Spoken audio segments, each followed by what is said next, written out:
Nggak semua ibu yang baru melahirkan bisa menyusui bayinya.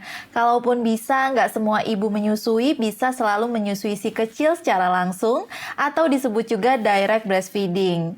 Nah, pada situasi tersebut, bunda mungkin jadi perlu ya memberikan ASI perah yang bunda pompa dari payudara. Tapi ASI perah itu nggak bisa disimpan sembarangan loh. Ada tata cara menyimpan yang benar.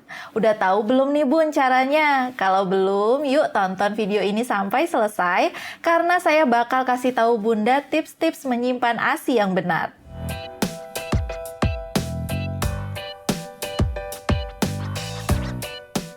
Halo, saya Dokter Rara dari Halo Dokter. Bunda tentu udah tahu ya kalau ASI adalah sumber nutrisi penting yang dibutuhkan oleh bayi untuk menunjang tumbuh kembangnya.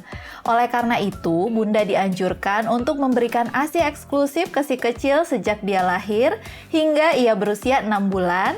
Kemudian nih kalau bisa dilanjut sampai dia berusia 2 tahun sambil melengkapinya dengan MPASI. Sebenarnya, daripada ASI perah, pemberian ASI secara langsung jauh lebih disarankan karena punya manfaat yang luar biasa untuk kesehatan si kecil nih, seperti mampu meningkatkan daya tahan tubuhnya, meningkatkan kecerdasannya, serta membuat tulang-tulangnya menjadi kuat. Menyusui secara langsung juga punya manfaat yang baik loh untuk bunda. Tapi ya mau gimana lagi ya bun, kadang-kadang nggak semua ibu nih bisa memberikan ASI secara langsung. Banyaknya tanggung jawab yang harus diselesaikan, mau nggak mau membuat banyak ibu memilih ASI perah sebagai solusinya. Ya ini sebenarnya jauh masih lebih baik daripada diganti dengan susu formula atau bahkan tidak memberikan ASI sama sekali. Cuma masalahnya nih, ternyata banyak juga ibu-ibu yang masih bingung tentang cara menyimpan ASI, sehingga kadang suka nggak benar dan akhirnya malah beresiko membuat ASI jadi mudah basi. Kalau udah gitu kan sayang banget ya ASInya. Lagi juga takutnya malah nggak sadar ngasih ASI basi lagi ke si kecil, yang tentu bisa mengganggu kesehatannya. Wah, jangan sampai lah ya. Oh iya, ngomong-ngomong soal ASI, kalau bunda mau tanya-tanya langsung ke dokter seputar meningkatkan kualitas dan kuantitas ASI, atau mungkin hal kesehatan lainnya, bunda perlu banget nih nyobain layanan telemedicine chat bersama dokter di aplikasi Halo Dokter. Di aplikasi ini pilihan dokternya banyak, mulai dari dokter umum, dokter spesialis, dokter gigi, sampai psikolog pun ada. Respon dokternya juga cepat, biasanya sih nggak sampai 5 menit udah ada jawaban. Udah gitu penjelasan dokternya gampang dimengerti dan tentunya akurat secara medis. Terus nih, kalau dari sesi konsultasi ternyata bunda memerlukan obat, dokter juga langsung bisa memberikan resep obat yang bisa bunda tebus di Halo Shop. Nantinya obat bakalan dikirim ke rumah bunda, jadi bunda nggak usah repot-repot nih untuk keluar rumah. Membantu banget kan ya? Makanya yuk download aplikasi Halo Dokter sekarang di Google Play maupun App Store. Oke, kita balik ke pembahasan ya bun ya. Menyimpan ASI dengan benar sebenarnya nggak sulit-sulit amat kok. Tapi memang perlu hati-hati. Seenggaknya ada 2 hal yang perlu banget bunda perhatikan dalam menyimpan ASI perah. Saya akan coba jelaskan nih, simak baik-baik ya bun. Hal yang pertama, pastikan alat pompa dan wadah penampung ASI yang digunakan higienis bun. Supaya ASI perah yang akan bunda simpan terjaga kualitasnya, tentu bunda perlu memperhatikan kebersihan peralatan-peralatan yang digunakan untuk memerah dan menyimpan ASI. Sebab baik alat pompa maupun wadah penampung ASI yang nggak terjaga kebersihannya, dikhawatirkan akan membawa kuman berbahaya yang bisa mengkontaminasi ASI. Makanya sebelum memerah ASI dan menyimpannya, pastikan alat-alatnya sudah bersih dulu ya bun. Nah, untuk menjaga kebersihan alat pompa ASI dan wadah penampungnya gampang kok. Cukup lakukan sterilisasi dengan merebus wadah penampung dan bagian pompa ASI yang bersentuhan dengan kulit ke dalam air panas mendidih sekitar 5-10 menit. Selain merebus secara manual, bunda juga bisa kok menggunakan alat sterilisasi elektrik yang sekarang tentunya udah banyak tersedia di pasaran. Tapi ingat ya bun, nggak semua wadah penampung ASI bisa disterilisasi dengan direbus. Jadi sebelum bunda melakukan sterilisasi, cek dulu ya keamanan dan ketahanan kemasan pada label yang tertera. Terus, kalau memang bunda menggunakan wadah atau botol yang terbuat dari kaca, coba lebih berhati-hati ya saat melakukan sterilisasi, soalnya wadah jenis ini lebih beresiko untuk pecah. Selain itu, Bunda juga perlu ingat baik-baik nih. Selama proses memerah dan menyimpan ASI, pastikan tangan Bunda bersih ya, dan sudah dicuci lebih dulu dengan sabun dan air mengalir sebelum menyentuh alat-alat tadi. Lanjut ke hal yang kedua, yaitu sesuaikan waktu penyimpanan ASI dan penggunaannya. Lamanya ASI perah bisa disimpan tergantung suhu tempat Bunda menyimpannya. Maksudnya gini nih Bun, anggaplah Bunda menyimpan ASI perahnya di suhu ruangan sekitar 25 derajat Celcius. Nah, kalau kayak gitu, ASI cuma bisa tahan selama 6 jam aja. Tapi kalau Bunda simpan di kotak pendingin atau cool box yang ditambah ice pack, ASI bisa bertahan sampai 24 jam. Ini biasanya jadi pilihan Bunda pekerja yang harus pumping di kantor lalu membawa hasil ASI perahnya ke rumah. Nah, beda lagi kalau Bunda simpan ASI-nya di kulkas bagian bawah atau yang kita sebut dengan chiller. Di area tersebut biasanya suhunya berkisar di angka 4 derajat Celcius.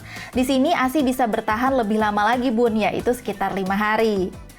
Nah, kalau Bunda mau ASI perah bertahan sampai 6 bulan, maka ASI perlu disimpan di freezer dengan suhu minus 18 derajat Celcius.